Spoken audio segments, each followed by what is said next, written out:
Highways +2 geography unit 5 கலாச்சாரம் மற்றும் அரசியல் புவியியல். இதில் சொன்ன புக்கர் கொஸ்டின்லாம் பார்க்கலாம்.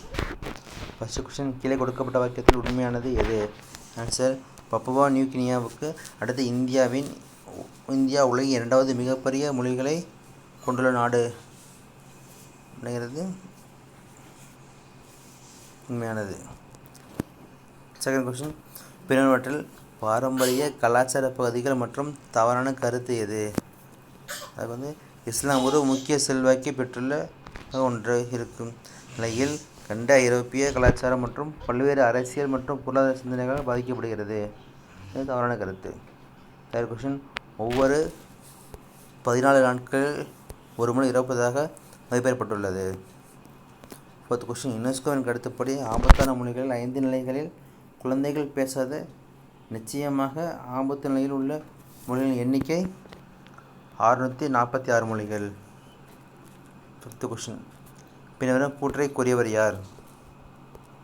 கிழக்கு ஐரோப்பாவை ஆட்சி செய்தவர்கள் மைய நிலப்பகுதியை ஆழ்வார்கள்.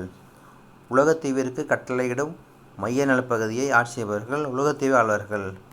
உலகத்தீவை ஆட்சி செய்பவர்கள் உலக ஆழ்வார்கள். சொன்னவர் மெக்கிண்டர்.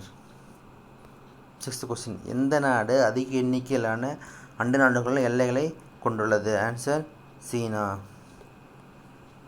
செவன்த் கொஸ்டின், பின்வருவற்றில் எஞ்சிய எல்லைக்கோட்டிற்கு உதாரணம் எது? ஆன்சர், பெர்சியா மற்றும் கிழக்கு மேற்கு ஜெர்மனி இடையே உள்ள எல்லை.